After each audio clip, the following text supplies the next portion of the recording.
Hi, and good morning and special welcome to Marlon from Les Mills International. He is joining the podcast today. And in case you're thinking, hey, hang on a sec, this is a guy, what the heck? I think we're in this age of gender equity. And I'm really fully excited to have Marlon on today on the podcast. Sexy AG, and give it out for Marlon. Thank you so much for having me. Hey, I want to give a little background story about how Marlon and I have connected. Some of you will have known that I used to work for Les Mills a long time ago.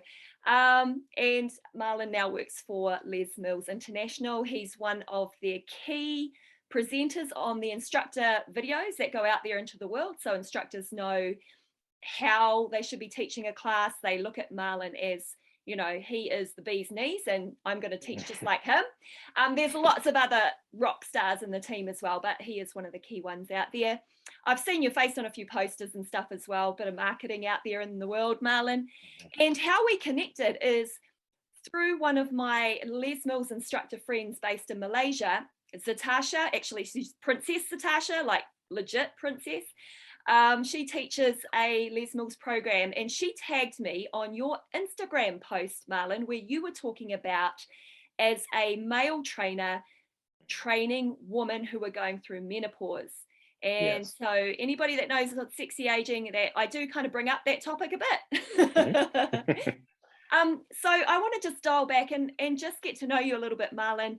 Tell us, like, you're actually based in Australia, but you're from the US. Can you sort of clear up that story for all of us here? Yeah, so I came across Les Mills in 2015, kind of by chance. Walked past a class and decided I wanted to teach. Went and got certified, and then that decision kind of took my life. Like, I had this plan for my life, and then it kind of took it on this one of the most amazing detours I've ever been on. Timing and opportunity lined up, and I got an opportunity to be on the US national team very early on, which I'm very fortunate for. And that snowballed into me getting an opportunity to go to New Zealand to be on one of the instructor releases. And then that snowballed into me getting offered a position as an ambassador for Les Mills International. And at the time, I owned a gym. I still own the gym, but I was working at my gym in the US. And so I had the means and ability to leave. I'd met my now wife in New Zealand, actually, that first time I went to New Zealand.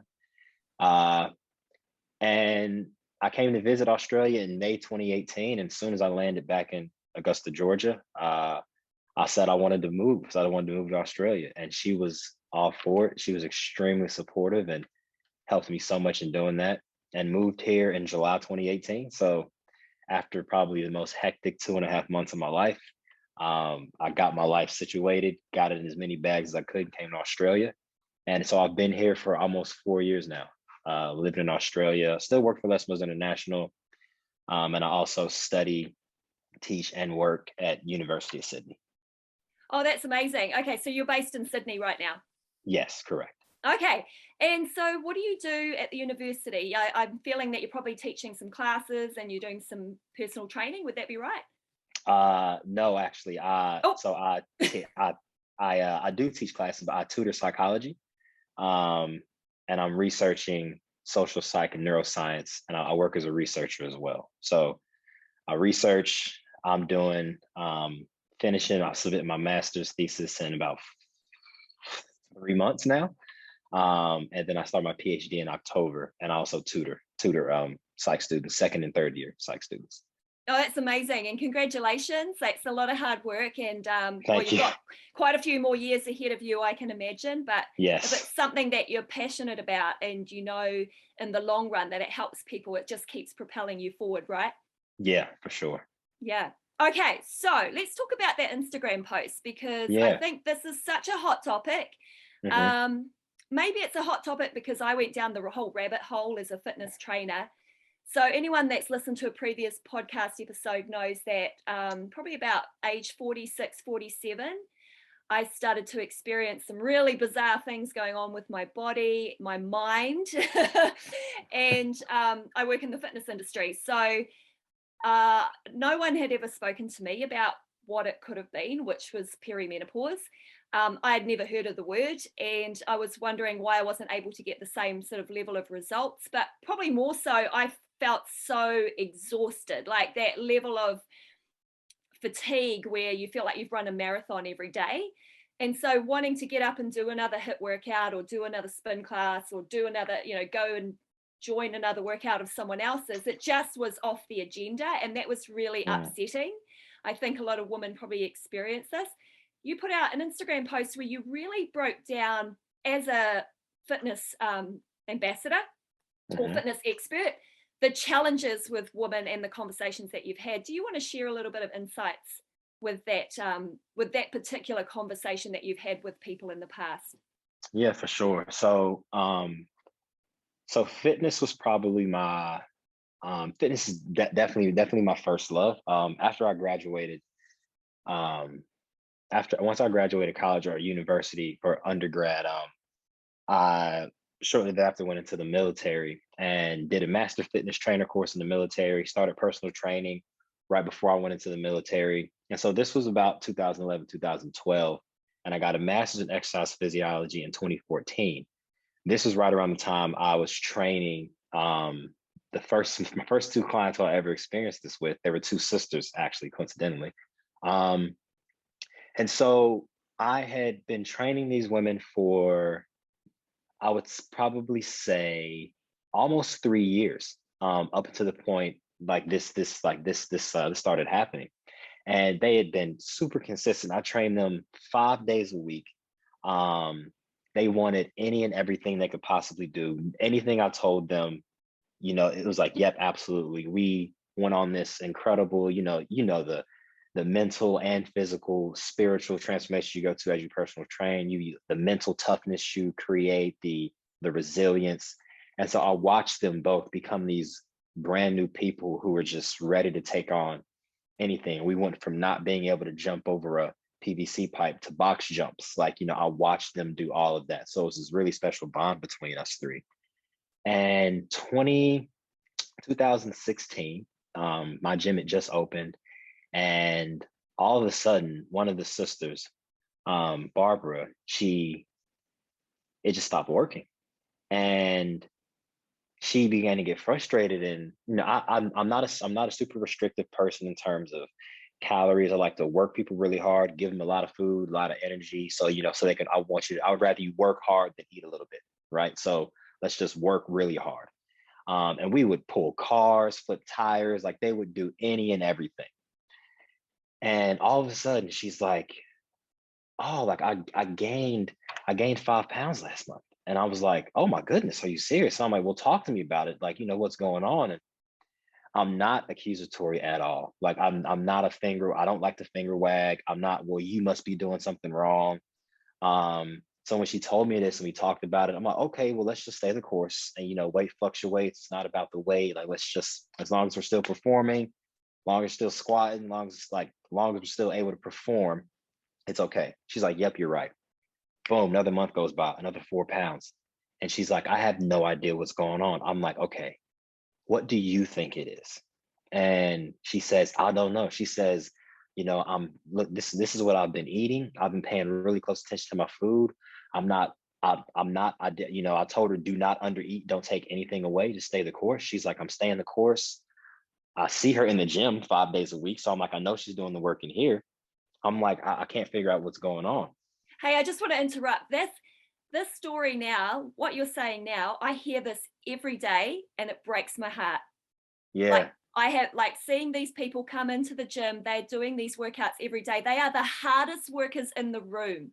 Yes, very much so. And they are and they're like high performance across lots of other areas of their life as well. Yeah. Like some of them, they run their own businesses, they've got kids, they've got parents they look after, Yeah. and they pack their lunches and everything, like they're doing absolutely everything. Smart, intelligent people, and they hit the wall and go, I have no idea what's going on. Same story. Yeah. She literally runs her own business. It's a cleaning business, actually. She's climbing flights of stairs all the time, carrying a vacuum pack on her back. And so I said, okay, let's do another 2 weeks and just tell me how you feel holistically, not just hunger and fatigue, but talk to me about mentally each and every day. We're going to journal every day. And over the next 2 weeks, she gained another 2 pounds. And she said, I can't believe, I'm up, almost 15 pounds now. And she said, I feel lethargic. And one day she came in, she's like, I can't train today. She's like, why? She's like, I'm just not mentally ready to. And she started crying. And so we didn't train that day. So her sister and I, we just sat down and we just talked.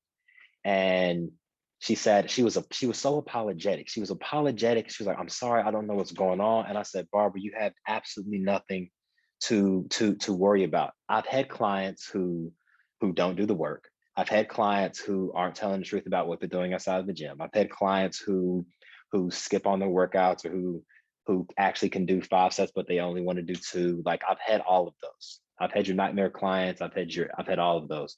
She is a dream client, like, just hardworking, just that when you think about personal training and people say, that's what I want to do, this is the client you want to have.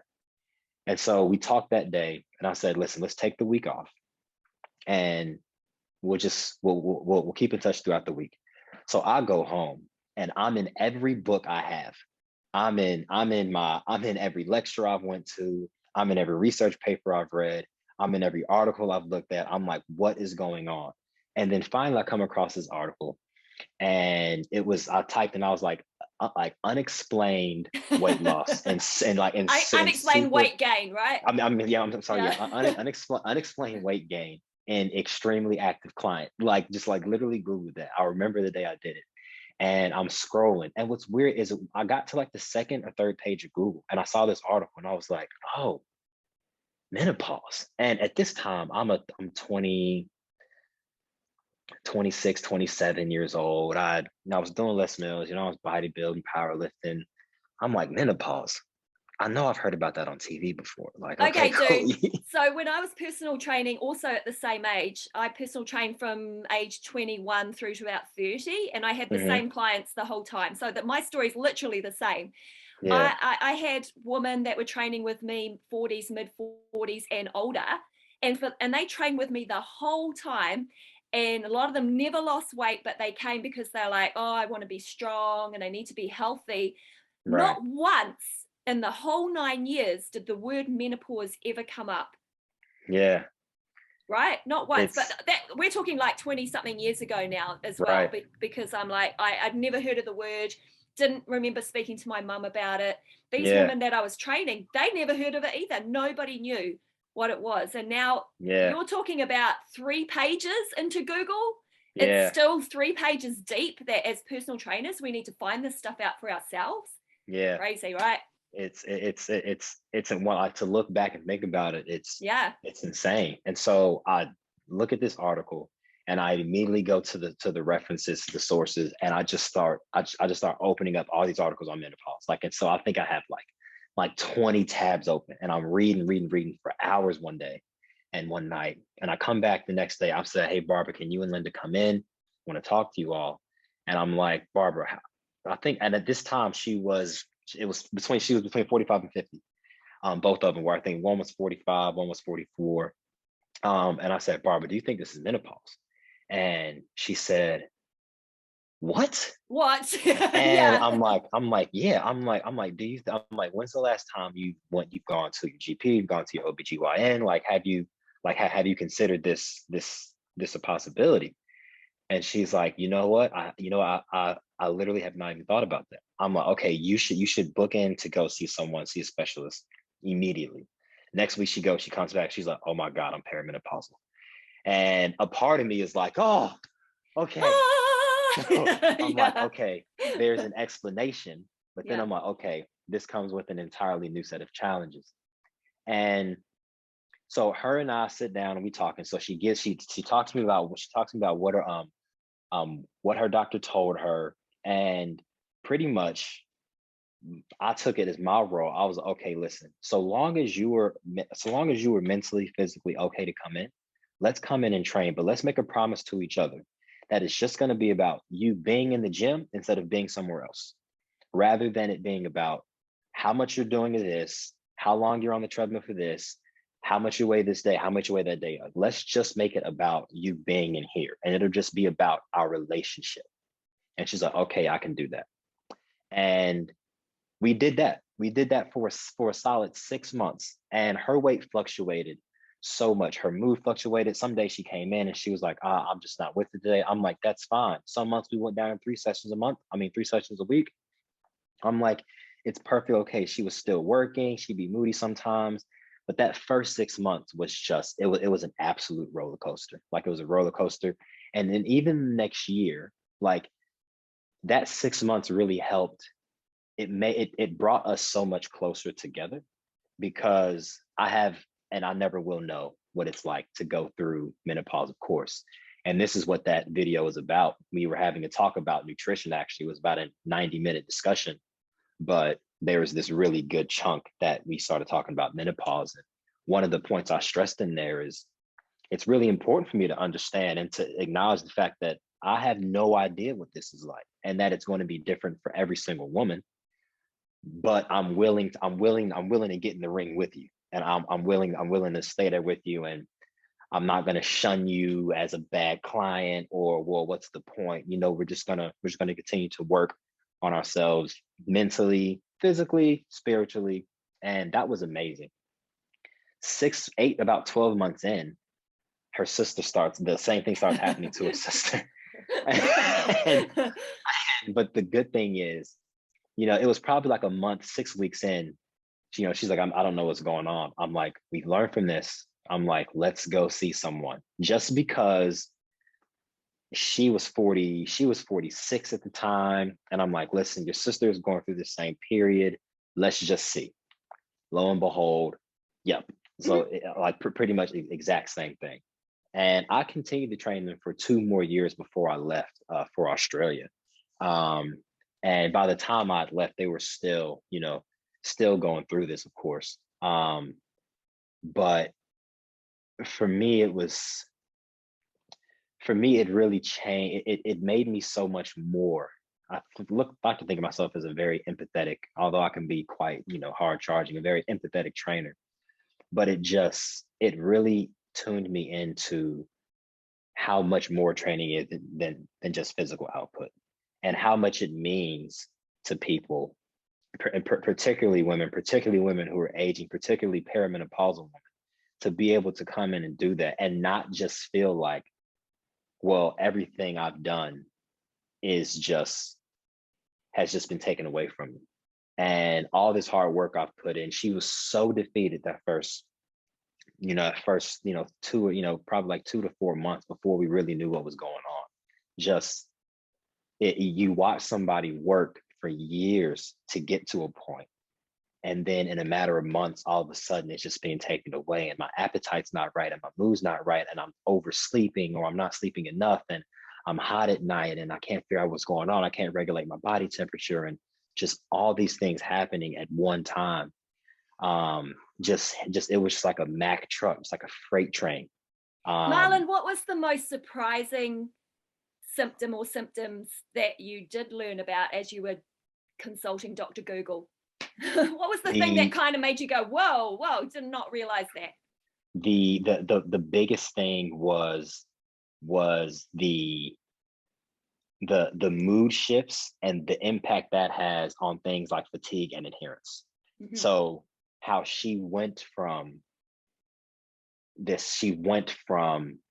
just this voracious client, like, give me all I can, to I can't, and I don't even know if I want to, in literally a matter of weeks, like nothing else changing in her life. And just, so I know that there'll be women listening to this moment right now who might even cry when they hear this, because when you say it, I get quite emotional, because I do know a lot of people that have said literally the same thing, which is, I had my goals. I was training for this Ironman, like, I know these high performance athletes, and then they just hit the wall with the hormones and perimenopause, and then they literally can't get up. So they're not sleeping, so therefore they're not recovering, and then it messes with their head, right? And so when people don't realize that one thing impacts on the other, I think the hardest thing is definitely mentally what it does. Yes. hormones are the carriers for everything in our bodies, right? Like Yeah. they regulate mood, they regulate appetite, like they regulate energy, they regulate body temperature. And so when those got thrown out of whack, you just you literally see this person transform in front of your eyes. And I couldn't explain it. And what I'm extremely grateful for is that this happened with someone who I had years of trust and rapport with, because what I feel like what I know has happened before and what I've seen happen is this happens to people in a personal training situation or group training, whatever you may call it, and where people aren't aware of it. And maybe they write themselves off as, oh well, I just can't cut the mustard, or worse, they get written off by their trainer or their coach, or like, well, you're just not working hard. And then it's a lot of finger wagging and Yeah. finger pointing the finger and saying, well, you need to be doing this. And that only exacerbates the problem. So I'm not trying to get all messianic here, but I'm just really glad that when she came to me with that, I didn't respond aggressively or respond with speculation or accusations or assumptions that it was her fault, because I feel like that would have made it worse. And Yeah. doing that and kind of just taking the time to figure it out gave me the time to think, you know what, I can't see this. I can't find this anywhere. Like when I did my master's, we didn't talk about menopause, and Exactly, like right? we didn't talk about menopause. We talked about reading EKGs. We talked about, we talked about blood flow. We talked about every system in the body. We talk about every muscle in the body. Like we talked about vitamins and micronutrients and, all this, really technical stuff, but not once did we talk about menopause. And so I'm really glad I'm really glad that happened with them, because it helped me with every other client. And I'd experienced with, I think, about 7 more clients since then. It really helped me moving forward, and definitely made me a better trainer, that experience.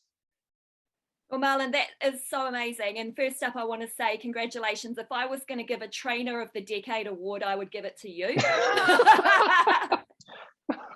And I want to say this because if any personal trainers or fitness experts are listening to this episode, and I'm hoping that we can put it out there between us, because I really feel that they need to get on board with this particular situation, because it is what ka-ching, ka-ching, women in their 40s are more than happy to pay for personal training, right? So, okay, so from a business perspective, and in the year 2030, there will be 1 billion women worldwide in perimenopause.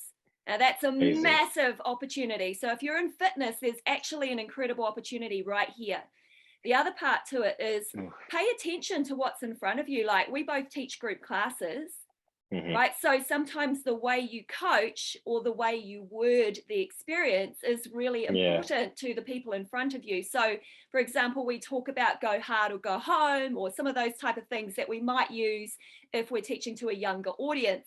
But when you've got a group of, kick-ass midlife women who are still very comfortable coming to do like a hardcore spin class or a grit class, they're still right into it because they've built themselves up over years to do these type of workouts. That language that we speak isn't just all about the physical now, because there's a lot of stuff going on mentally, right? The fact that we just showed up, that some days are better than others, also allow your body to recover, because that's where you build your strength. So I think we're both kind of experiencing that across our, respective businesses and opportunities. I'm perimenopausal, and by the way, it's sort of like 4 to 12 years. Yeah. I'm year 6 now, so oh my goodness. Yeah, it's all good though. Like I've found out a lot about it, and many people know that I'm on HRT, and it's absolutely done incredible things for me. And for some people, that's not the route. So this is the other thing in science and medicine across this space. There's a lot of things changing. Really, really cool science and research around the effect of estrogen on the brain at the moment. So you might want to check into that. Dr. Lisa Mosconi. Very, very cool. Dr. Lisa Mosconi. I have to check. Yeah, because I think it might be relative to some of the study and stuff that you do as well. Yeah, for sure. Yeah. So moving forward, like, you know, you've kind of touched a little bit on how this experience shaped you. Like, Mhm. after you left your Instagram post, and I saw like hundreds of comments, and I thought, this guy has really touched a nerve. And you basically like opened up the door. Hey, ladies, let's talk about this. And not many guys do. In fact, there's only one other international trainer that I know of, a guy that has authentically spoken of training and menopause, and that's James Smith's PT. Some people follow him, some people love him, some people hate him, but he is Yeah. really open to training women through their hormonal cycles at both ends. Yeah. So yeah, what's sort of like a key message that you'd like to put out there for any personal trainers, and particularly for guys? What do you think that they should know? I think the most important thing is there's a tendency, and I'm making a generalization here, of course, but let's say on average, like there's a certain type of client a guy often wants. And you like when somebody wants to personal train, there are people who say they want to go into certain demographics, but I know when I went through my course, I went through my course with about 25 other people, roughly 15 or 17 of them were guys. And when asked, what kind of people do you want to work with? These guys are like, oh, I want to work with bodybuilders, or, I want to work with CrossFitters, or I want to work with, ex-athletes, or, I want to train people who are trying to get into college to play sports, like this people you can make, do burpees over bars and jump over hurdles and pull ropes and climb ropes, that kind of stuff. And more often than not, if you go to a box gym and you want to start training, your clientele is probably going to be someone who is 35 and up. Most of the people who are signing up for personal trainers at gyms are 30 plus, and a lot of people sign up for personal trainers are women. And so I would say, like, as a guy, it's to truly be a good trainer. You don't have to be an expert in everything, but I think it's extremely important, especially for listening to this, to have more awareness around what happens to women. Women make up half the world, yet we know hardly anything about them or how their bodies work. And I just read a book a few weeks ago called Invisible Women, and it's Yes, how yes. and, and Well it's done. this amazing book that opened my eyes to all these things that are just default to male. And you Including can training, including nutrition, including including aging, training including and health. all of it. Yeah. Help everything from bus stops to zoning laws, like Cars. cars, like Yeah. default to male. And it's like, wow, like like you just don't think about like our books, like everything we learn is about this anatomy, but you don't realize just how different that may be for women, in particular women as they age, especially women who may be perimenopausal. So I would say the most important thing for men is to just read about it, learn about it, at least to a point where you can ask, do you think this may be what's going on? You don't need to diagnose menopause. Like, you don't need to No. be able to Yeah. diagnose it. You don't need to be able to sit down and talk through, the benefits of, HRT or this versus this. You just need to be aware of it enough to catch it in enough time before your client just becomes absolutely discouraged, disenfranchised, jaded, and demoralized. Yeah. Because that's what Barbara felt like. And I'm very thankful that we were able to come to that conclusion in enough time before it was just throwing the hands up, what's the point? And again, like we're not going to know what it's like. We're not going to be able to really put ourselves in a woman's shoes who's going through that. But we can read and understand, and as you said, teach to the people in front of you. Observe what's going on. Like, that was probably the most beneficial thing for me, is being able to see and just actually looking at what was happening, not just sitting there counting reps. Okay, see you tomorrow. Like, it's what's actually going on. What is her face saying while she's working out? What is her body language saying when she's working out? Like, she's moving slower, her shoulders are slumped, her head is down, her gaze is down. Like, these things that have completely shifted and changed, they're telling me something's going on. And it's not just stress from work. It's not just this. There's something else going on, which is what prompted the Google search. Yeah, and so it's really like trainers get tunnel vision. Like we say, okay, cool, this is what we're doing today, and you just become a rep counter.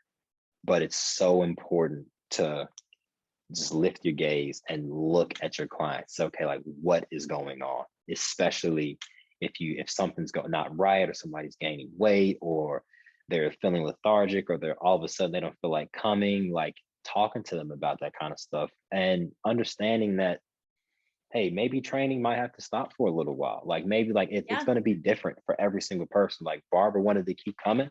Linda, when she was going through it, it was like, there was like a month. She was like, I can't do it. I can't do it. She was like, she would get home and she was like, I cannot do it. And I'm like, that's okay. When you're ready, you'll come back. Yeah, And for it's like sure. it's snowflakes, like every single experience is going to be different. Yeah. So yeah, I just think it's really interesting that, sort of back in the day when we were studying, physical education and then going on to be personal trainers, we never once covered this area. We never once covered how hormones affect women's training, different times, the cycles. Over time, I learned, well, by experience, I had babies, so I figured out how to train while pregnant. Right. But, we know a lot about that now. We know how to train women through pregnancy and postpartum, but we're still kind of stuck at this menopause place. I think Yeah. just the fact that you and I are having a conversation, that's a game changer. So thank you Right. so much for coming on the show, Marlon. And Definitely. I'm going to share some links. The book that you recommended, of course, I've been looking at that as well. And we don't need to go to Dr. Google anymore because we can come to Sexy Aging, I figure it like out. it. I like it. Thank you so much. Thank you.